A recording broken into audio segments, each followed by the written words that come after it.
आता पुढच्या अर्ध्या तासात पाहूयात महाराष्ट्राच्या गावखेड्यातल्या बातम्या वेगवान स्वरूपात। राज्यात एप्रिल अखेरपर्यंत पहिली ते 9वी आणि 11वीच्या शाळा या सुरू असणार आहेत। पण या शाळा सकाळच्या 17 ऐवजी दुपारच्या सत्रात पूर्ण वेळ सुरू ठेवाव्या असा आदेश शासनाने काढलाय। या आदेशाला सर्व शिक्षण संघटनांकडून विरोध केला जातोय। जालन्यातल्या देवमूर्ती इथे जिल्हा परिषद शाळेला पालकांनी कुलूप ठोकलं। 164 विद्यार्थ्यांना शिकवायला केवळ 8 शिक्षक असून त्यांच्यात आपसी वाद सुरू आहेत। अशात शिक्षक अनेकदा गैरहजर राहत असून विद्यार्थ्यांकडे दुर्लक्ष केलं जात असल्याचा आरोप होतोय। लासलगावच्या रेल्वे स्टेशन भागात असलेल्या टायरच्या दुकानाला भीषण आग लागली। आगीनं काही क्षणातच रौद्र रूप धारण केल्यामुळे आगीच्या विळख्यात आणखी काही दुकानं आली। या घटनेची माहिती मिळताच लासलगाव सोबत येवला मनमाड येथील अग्निशमन दल घटनास्थळी दाखल झालं आणि त्यांनी 3 तास शर्थीचे प्रयत्न करून आग आटोक्यात आणली। नाशिकमध्ये बर्निंग कारचा थरार पाहायला मिळाला। एका पेट्रोल पंपासमोर चालत्या कारनं अचानक पेट घेतला, मात्र चालक वेळीच कारमधून बाहेर पडल्यानं त्याचा जीव वाचलाय। उस्मानाबाद पोषण आहारातील खिचडीमध्ये पाल निघाल्याचा धक्कादायक प्रकार उमरगा तालुक्यातील पोटसावंगीच्या शाळेत घडला। यात 23 विद्यार्थ्यांना विषबाधा झाली आहे। विद्यार्थ्यांना उलटी मळमळ होण्याचा त्रास जाणवू लागल्यानं त्यांच्यावर सातूरच्या प्राथमिक आरोग्य केंद्रात उपचारासाठी दाखल करण्यात आले। अकोल्यात तापमानाचा पारा चढता असून गेल्या काही दिवसांपासून आठवड्याभरापासून कडक उन्हाचा तडाखा अकोलेकरांना बसतोय। सोमवारी सकाळपासूनच अकोल्याचा पारा 42.9 अंश एवढा नोंदवला गेला असून अकोला देशातलं 8व्या क्रमांकाचं सर्वाधिक हॉट शहर ठरलंय। जळगाव जिल्ह्यात आजपासून 3 दिवस उष्णतेची लाट येणार असल्याचा अंदाज हवामान खात्यानं वर्तवला। या पार्श्वभूमीवर जिल्हा आपत्ती व्यवस्थापनानं उष्माघातापासून बचाव आणि उपायांसाठी मार्गदर्शक सूचना जाहीर केल्या। ऑनलाईन ॲपद्वारे कर्ज घेणाऱ्यांचे अश्लील फोटो तयार करून लाखोंचे पैसे उकळले जात असल्याचं धक्कादायक वास्तव समोर आलंय। पैसे न देणाऱ्या अनेक कर्जदारांचे फोटो व्हायरल केले जात आहेत। रत्नागिरीमधील खेड तालुक्यात हा धक्कादायक प्रकार समोर आलाय। यवतमाळमधील महागाव येथील शिवभोजन केंद्रातील थाळी शौचालयात धुतली जात असल्याचा प्रकार न्यूज 18 लोकमतनं समोर आणला होता। या प्रकरणी मुख्यमंत्री कार्यालयाकडून विचारणा करण्यात आली। जिल्हा प्रशासनाला अहवाल सादर करण्याचे आदेश देण्यात आले। धुळ्यात प्रादेशिक परिवहन विभागानं मुदत संपलेल्या 3 चाकी रिक्षांवर धडक कारवाई सुरू केली असून तब्बल 50हून अधिक रिक्षा जप्त केल्या आहेत। दरम्यान ज्या रिक्षांची मुदत पूर्ण झाली आहे अशा रिक्षा चालकांनी रिक्षा शहरात किंवा जिल्ह्यात चालवू नये असा इशारा परिवहन अधिकाऱ्यांनी दिलाय। पश्चिम महाराष्ट्रात धरणात मुबलक पाणीसाठा असल्यानं यंदा पाणी टंचाईच्या झळा बसणार नाहीत। कोयना, वारणा, चांदोली, राधानगरी आणि काळमवाडी या धरणात पाण्याची स्थिती उत्तम असून मे अखेरपर्यंत पुरेल इतकं मुबलक पाणी शिल्लक असल्याचं पाटबंधारे विभागानं म्हटलंय। लातूरच्या कृषी उत्पन्न बाजार समितीमध्ये हरभऱ्याची आवक वाढली आहे, त्यामुळे सध्या हरभऱ्याला कमाल 4100 रुपयांचा भाव मिळतोय, तर किमान भाव हा 4700 एवढा आहे। त्या काळात ही आवक अजून वाढण्याची शक्यता शेतकऱ्यांनी वर्तवली आहे। चाळीसगाव कृषी उत्पन्न बाजार समितीमध्ये शेतकऱ्यांच्या शेतमालाच्या मोजमापासाठी आता कुठलीही फी घेतली जाणार नाही। बाजार समितीच्या अशासकीय प्रशासक मंडळानं हा निर्णय घेतलाय। त्याची अंमलबजावणी 1 एप्रिलपासून होणार आहे। नांदगावच्या भूमी अभिलेख विभागातील अधिकारी विलास दाणी हा लाच घेताना धुळे एसीबीच्या जाळ्यात अडकला। 40,000ची लाच घेताना सापळा रचून एसीबीच्या टीमनं त्याला रंगेहात पकडलं। पर्यावरण आणि पर्यटन मंत्री आदित्य ठाकरे हे 3 दिवसांच्या कोकण दौऱ्यावर आहेत। यावेळी त्यांनी रिफायनरी समर्थकांची भेट घेतली। यावेळी मोठ्या संख्येनं रिफायनरी समर्थक उपस्थित होते, तर सर्वपक्षीय कार्यकर्ते देखील उपस्थित होते। यावेळी लोकांच्या मनात जे आहे ते डावलून पुढे जाणार नाही अशी प्रतिक्रिया आदित्य ठाकरे यांनी दिली। दरम्यान मंत्री आदित्य ठाकरे हे लांजा तालुक्यात असताना त्यांनी कोकणवासियांसाठी होमस्टे पॉलिसीची घोषणा केली। यात स्थानिक भूमिपुत्रांना रोजगार मिळण्यावर त्यांचा भर असणार आहे असं देखील त्यांनी सांगितलं।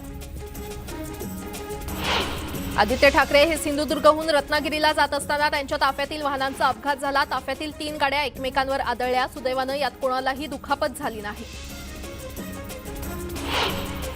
स्थानिकांना विश्वासात घेऊनच नाणार प्रकल्पाबाबत निर्णय घेणार असून प्रदूषण होऊ नये याची देखील काळजी घेतली जाणार असल्याचं वक्तव्य पर्यावरण मंत्री आदित्य ठाकरे यांनी केलं। जनतेसोबत प्रकल्पाबाबत चर्चा करणार असल्याचं देखील ते म्हटले। पर्यावरण मंत्री आदित्य ठाकरेंच्या दौऱ्याच्या पार्श्वभूमीवर राजापुरात रिफायनरी विरोधात बॅनर लावण्यात आलेत। राजापुरात प्रदूषणकारी रिफायनरी आणू नका अशी मागणी याद्वारे आदित्य ठाकरेंकडे करण्यात आली आहे।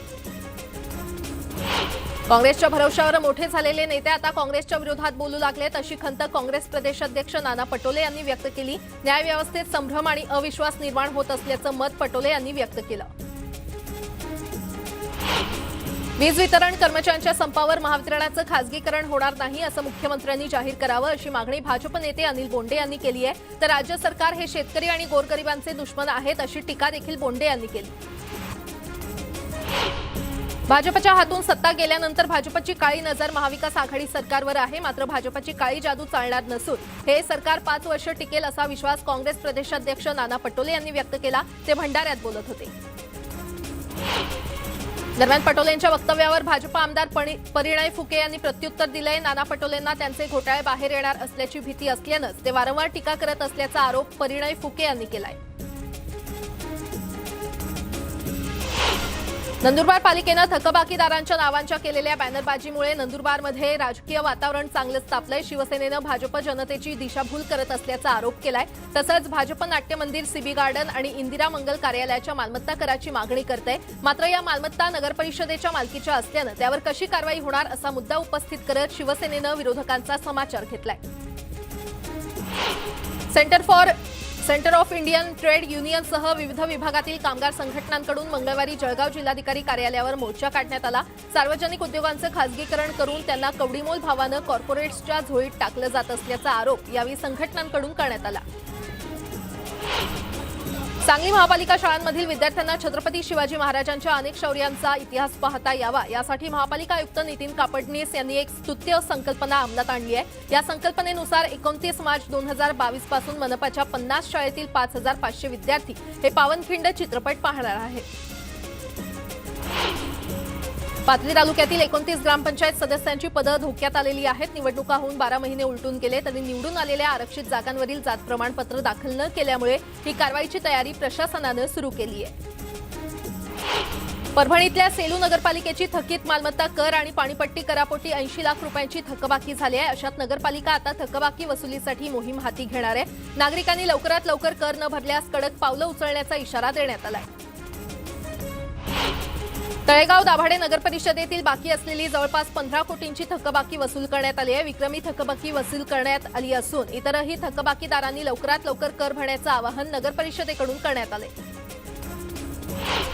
परभणी जिल्ह्यातील ऊस उत्पादक शेतकरी अडचणीत सापडत असल्याचं दिसतंय। साखर कारखान्यांकडून ऊसाचं गाळप धीम्या गतीनं होत असल्यानं गळपासाठी आणलेल्या ऊसाच्या वजनात मोठ्या प्रमाणात घट होते, त्यामुळे शेतकरी चिंतित आहेत। परभणी वसमत या राष्ट्रीय महामार्गावर अतिक्रमण केलेल्यांमुळे मोठी वाहतूक कोंडी होते। अनेक वेळा या रस्त्यावर फेरीवाले आणि दुकानांसमोर पार्किंग केल्याचं चित्र पाहायला मिळतं। मात्र मनपा प्रशासन याकडे पूर्णपणे दुर्लक्ष करत असल्यामुळे वाहनधारकांना मानसिक त्रासाला सामोरं जावं लागतंय।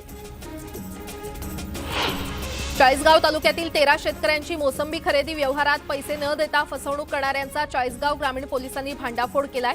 शेतकऱ्यांची 33,80,000 रुपयांची फसवणूक करणाऱ्या 3 भामट्यांना पोलिसांनी अटक केली आहे।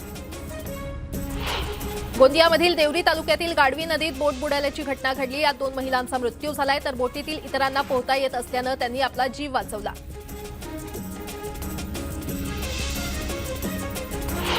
वाशिममध्ये ट्रॅव्हल्सचा धक्का लागल्यानं दुचाकीस्वारानं चालकाला चोप दिल्याची घटना घडली। जवळका बस स्टॉपवर ही घटना घडली। यावेळी पोलिसांनी घटनास्थळी धाव घेत या चालकाविरोधात कारवाई करत दंड ठोठावला।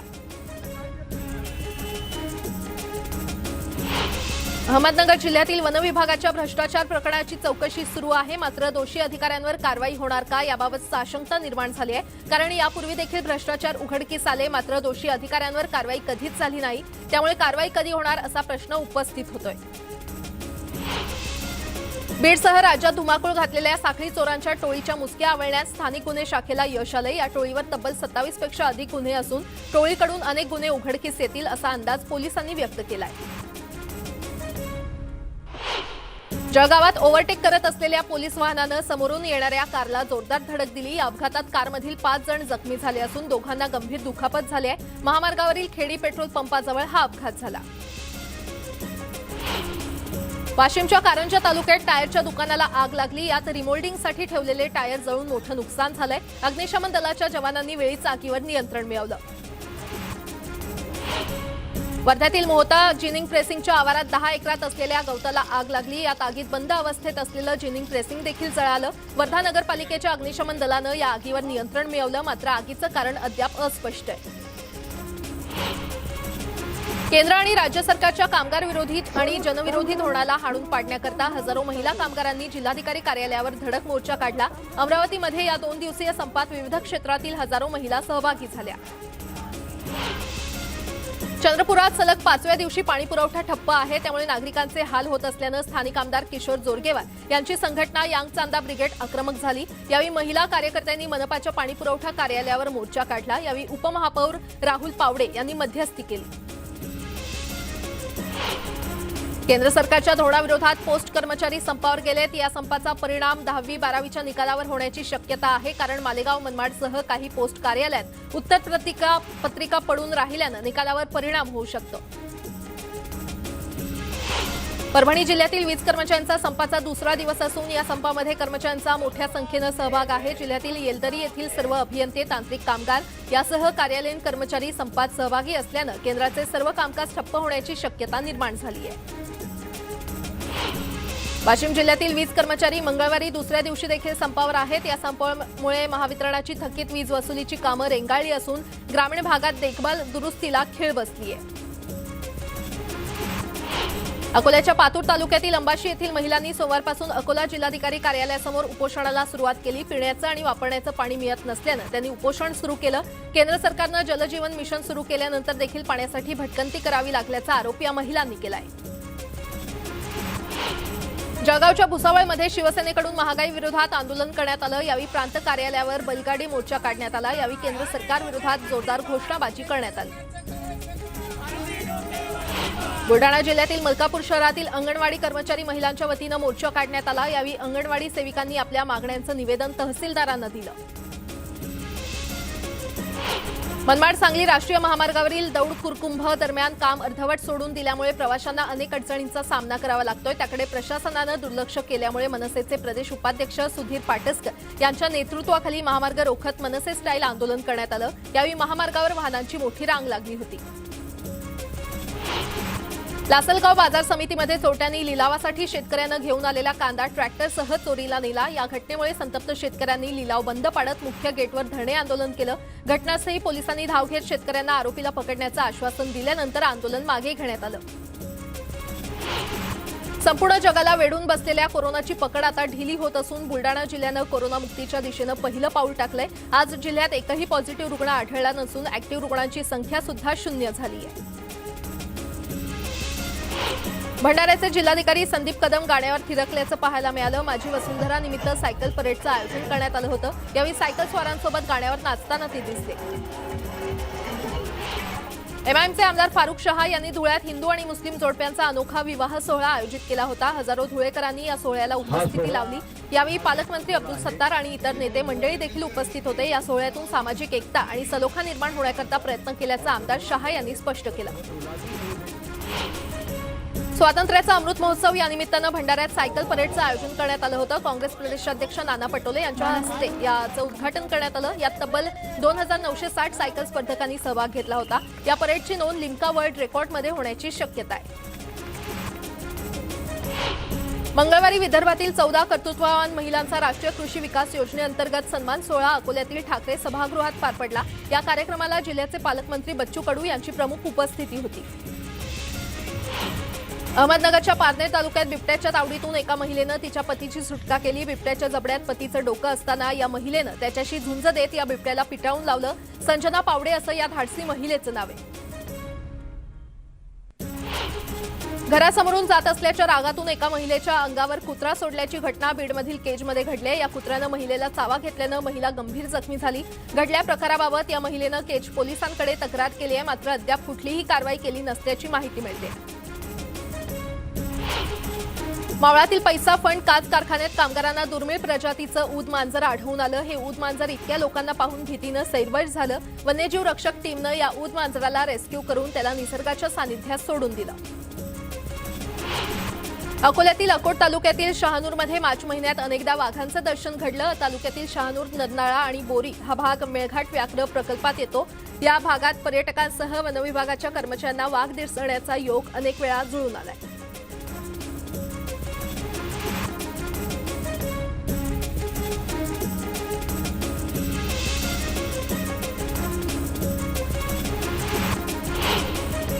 रत्नागिरी जिल्ह्यातील वेळा, सांजर्ले आणि गुहागर समुद्र किनाऱ्यावरून सॅटेलाइट टॅगिंग करून समुद्रात सोडलेलं कासव पाकिस्तानला जाण्याच्या मार्गावर आहे। अभ्यासावरून ही बाब समोर आली आहे। टॅगिंगद्वारे कासव कुठे आणि कसा प्रवास करतं याची माहिती गोळा केली जाते।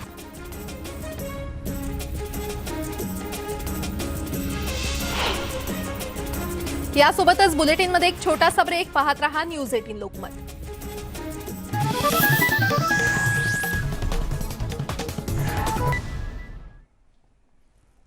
ब्रेक नंतर आपलं पुन्हा एकदा स्वागत आणि आता एक नजर टाकूया देशातील प्रमुख शहरातल्या आजच्या तापमानावर।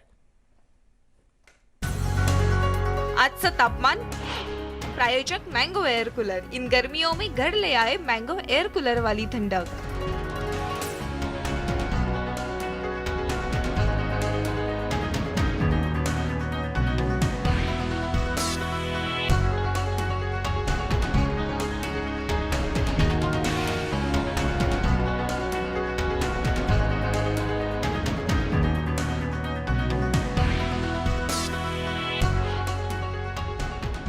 यासोबतच बुलेटिनमध्ये वेळ झाली इथेच थांबण्याची, मात्र ताज्या बातम्यांसाठी पाहत रहा न्यूज 18 लोकमत।